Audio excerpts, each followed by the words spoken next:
In this week's Q&A video, I'm gonna be covering 7 comments that you guys have posted on our YouTube channel. I'm Kirby Allison, and I love helping the well-dressed acquire and care for their wardrobes. Join me as we explore the world of quality, craftsmanship, and tradition.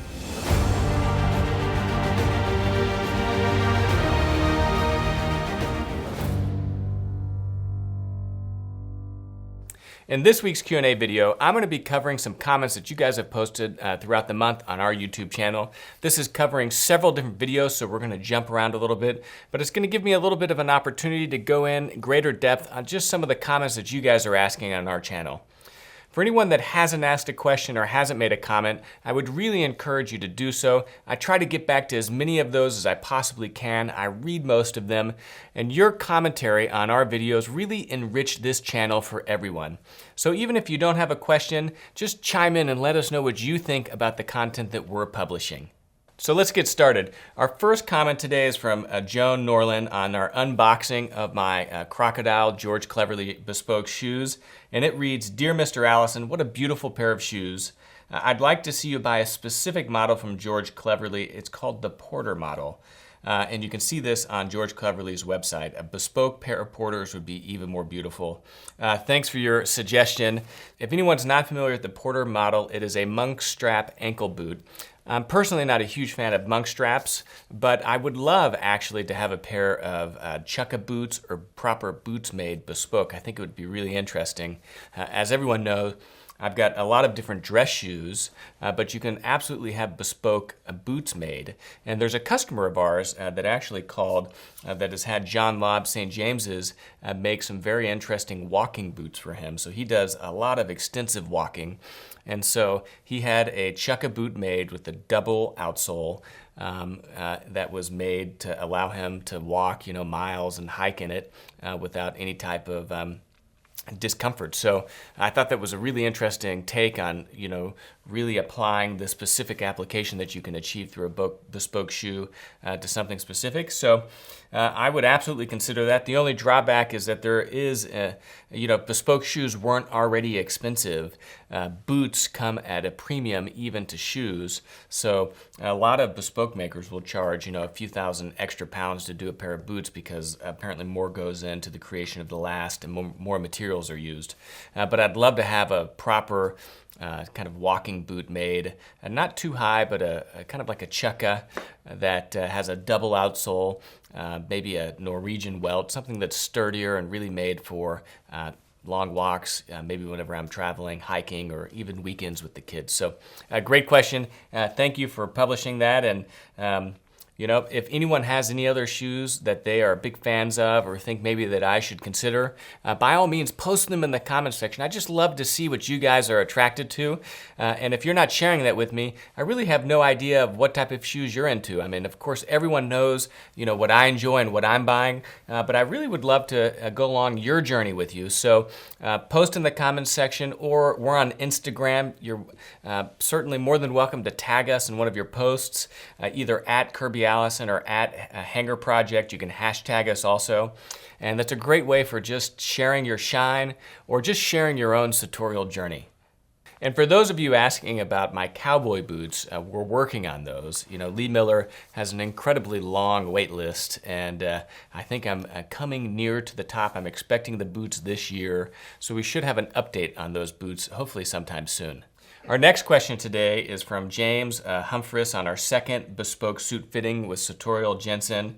And it reads, "I'm very excited to think that soon I'll be attending the same tailoring school in Rome where Mr. Jensen learned the craft, and hopefully one day I'll be making garments as beautifully as he does." So wow, James, congratulations. That's really exciting. I think that Eric actually got back to you in the comments section and said that he was more than happy to answer any questions that you might have. So I would really encourage you to reach out to him. And I know that Eric is looking for apprentices. So if you go and complete this course, who knows, maybe you could be working with Eric in New York, doing the same thing that he's doing now. Because I know that as Eric's business grows, he needs apprentices working with him. So what better than having someone that went to the same tailoring school as him come underneath him in New York? I think that would be really exciting. Thank you, James, for your comment, and best of luck with your studies in Rome. I know that you'll love Italy. And please post some pictures on Instagram and tag us. I'd love to see how your Rome experience is working out, and just to kind of follow you vicariously through your Instagram feed. So, please, by all means, post some photographs, send them to me, and we'd love to share them on our Instagram channel so other people can see what you're up to. Our next comment today is from Zotesh Theodore, and it's on our video, Two Bespoke Masters, A Father and Son Story. For those that haven't seen this video, it was a part of our Father's Day series leading up to the shoe shine video that I did with my son Nathaniel. And in this video, we sat down with John Carnera, who is the master last maker at George Cleverly. He's been in the business for almost 65 years, and his son Dario Carnera, who is the co-head cutter at Huntsman. And so it's an incredible just father-son story of how craft has persisted in this family and kind of been passed down from father to son, not in the same craft, but in kind of two parallel crafts, bespoke suit making and bespoke shoe making. It was an absolutely incredible video. I can't tell you how much I enjoyed filming it. I mean, sitting down with two masters, but certainly two people as renowned and well-respected as John Carnera, who's been in this business forever, and Dario really was special for me. And, just meeting people like that and, hearing their stories that are really what I love most about what we do here on the Kirby Allison YouTube channel. And so I think this year, that video, without question, will go down as one of my favorites. So this gentleman's comment is, I'm 18 and have discovered classic menswear through YouTube almost 3 years ago. I've been trying to upgrade my wardrobe and to dress up ever since, but it was through your videos that I understood the principles of quality, craftsmanship, and tradition. So thank you so much. I mean, that is what we're about here at Kirby Allison, is quality, craftsmanship, and tradition. Our whole entire narrative is that if you know how to take care of what you own, then you can afford to invest in quality. Why would you want to invest in quality? Is because you appreciate quality, craftsmanship, and tradition. And for everyone, they're on their own personal journey. I started around your same age, probably 15 or 16, and not on YouTube because it didn't exist back whenever I was that age, kind of scary to think, but on the internet, on Ask Andy About Clothes, and that kind of begun opening the world to me. And one of the things that really captured me as I went online was the idea that you could have a pair of shoes or a suit made the same way as it was being made over 100 years ago, by hand, by a craftsman, using the same techniques. And just the nostalgia and the romance of that really is what ultimately led me to where I am now. So congratulations on your journey. Don't rush it. It does take time. Back in high school, I was buying Banana Republic. I mean, that was nice for me. And then I got to college and I was able to buy, my first few pairs of nice shoes, and I had my first custom shirt made. And then I graduated college and I had my first custom suit made. And, it's even an evolution still today. So don't rush it, but I think you're on the right journey. And, as I always say, you can create value using a combination of any three inputs. One is time, one is knowledge, and one is money, right? So, if you've got all this money in the world and no time and no knowledge, you can walk into a Neiman Marcus and, spend $8,000 on an Oxford or a Zinnia suit, and, it's going to look good on you. Now, if you don't have that kind of money, then you can supplement that with a little bit of time and knowledge. So maybe you have to go a little bit out of your way to find, the right made-to-measure suit maker like Joe Himmerjohnny at My Tailor, and maybe you have to travel to where he is and you have to spend a little bit more time working through the process. You need a little bit more knowledge in terms of, what you want to have made and who's good and who's not. But for a fraction of the money, you can end up with a suit that really, in all due respects, is just as nice, if not in some ways nicer, than the $8,000 suit that the guy went and bought from Neiman Marcus. So keep that in mind. Persistence. You've got to be opportunistic. You've got to shop sales, and then really just take time to educate yourself on what is quality. And then spend a little bit of time really seeking that out. And on any budget, you can find great stuff. Our next comment is from Julian Pronk, and it's on our Dad and Son Shoe Shine video. So this is the Father's Day video that Nathaniel and I do every year. This is the third year that we filmed that video, so if you haven't seen some of the other ones, it might be fun to go back and just kind of see where we started and where we are now. And his comment says, when I saw this video, I thought about my father and myself. On Sunday, my father always polished his brown and black shoes. Now I do it also for myself. Great memories. Julian, thank you so much for sharing that. I mean, it is just really heartwarming to hear these stories and really encouraging. And it's these stories that really was the whole entire genesis for this Shoe Shine Sunday video with Nathaniel. I can't tell you how many countless customers that call us and reference these stories of their fathers on Sundays, sitting in front of the radio or the television and shining their shoes, or maybe their father paid them to shine their shoes for him. And at the time, and we speak a little bit about this in our video, it's so insignificant. I mean, I'm sitting down and I'm shining a pair of shoes probably because I have to. Maybe I enjoy it. But whenever you step back and look at that kind of ritual over several years, several years down the road, you see that all of a sudden there's significance to it. And it kind of goes to something that I say, which is, the greatest role of a father is to really lead his children by example. I think that's where we have our greatest influence.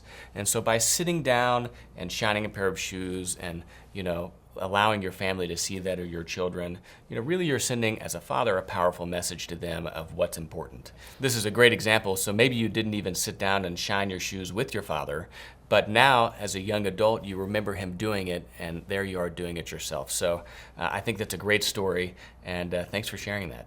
All right, so next we have a comment from Jaden Wang. It's on our Throwing Away These Bespoke Shoes unboxing with Gaziano and Gerling video. So just a little bit of a spoiler, no, I didn't throw away those shoes, even though they are throwaways. But his question is, these trial shoes look better than most of the ready-wear shoes on the market. What's incredible is that even for a pair of shoes that are meant to be worn only a couple of times, Gaziano and Gerling still puts a perfect mirror shine on both the toe caps and heels. Bespoke shoes are not just about quality and customization. It is a commitment to perfection in terms of both craftsmanship and elegance. So you couldn't be more right, Jaden. I mean, one of the things that is so important to remember is that a pair of bespoke shoes isn't about the object. I mean, yes, at the end of the day, you get a beautiful pair of shoes that hopefully fit perfectly and last a long time, but you can find that ready to wear. I mean, there's enough shoemakers out there in the world that if you try enough, you're going to find a pair of ready to wear shoes that fit perfectly, that are comfortable, and that are made of a high quality. I mean, Edward Green, Gaziano, and Gerling, both have great ready to wear collections. But I think with the bespoke shoe, what is really not spoken about often enough, yet I think the most important part, is the relationship you have with the craftsman. And it's that relationship, it's that chemistry with someone making the shoes for you. His work is a product of his personal journey and passion that goes into this object that then you wear and keep with you. Really is what creates the bespoke experience, in my opinion. And so with Gaziano and Gerling, with Daniel Wiegand and his entire team, Samuel Norsworthy is actually the one that made those trial shoes. You see a commitment to excellence and a passion for the work that you just don't get in a ready-to-wear product. One other aspect of the bespoke journey is the process that it takes in order to produce the final product. So unlike ready to wear, you don't just walk into a store and then walk out with a pair of bespoke shoes. Bespoke shoes, you have to go through fittings. They have to be made by someone. And so the fact that Gaziano and Gerling does this trial shoe, it's really in many ways unique to them, but it's such a manifestation of Daniel Wiegand's highly detailed approach towards bespoke shoemaking, which makes it easy to understand why Daniel Wiegand was the 2019 world champion in shoemaking. So next we have a question by C. Rothall, 1994, on the How to Assemble a Safety Razor FAQ video. And it reads, what are the advantages of a safety razor compared to a disposable aside from the cost? Is it something you would recommend for someone who has to shave daily for work but doesn't always have time to relather and go over parts that they may have missed? Great question. So kind of opening a little bit of a Pandora's box here with this question, because shaving, without question, is a topic that is very near and dear to my heart. I really put wet shaving with the proper safety razor and badger brush and a really high quality shave cream into a pretty short list of categories that whenever I discovered that, it changed my life. And so unequivocally, without question, and really with almost insistence, that I would recommend that everyone who hasn't tried to shave with a safety razor, try it. Because what you'll very quickly learn is that the quality of the experience so far eclipses the experience that you get with the cartridge razor that you'll never ever go back to cartridge razors. And there's a lot of reasons that go into it. So you hit on the cost side of it. Yes, absolutely you save money with safety razors because, the little disposable blades, cost 15, 25, 30 cents, right? So, they're a fraction of the cost of what you pay for a name brand cartridge razor. But that to me isn't the most compelling reason to use a safety razor. To me, the most compelling reason to use a safety razor is because there is a meaningful and significant difference in the quality of the shave. Because there's just one blade, it's able to do a better job lifting the beard and really opening the beard up in the pores of the face.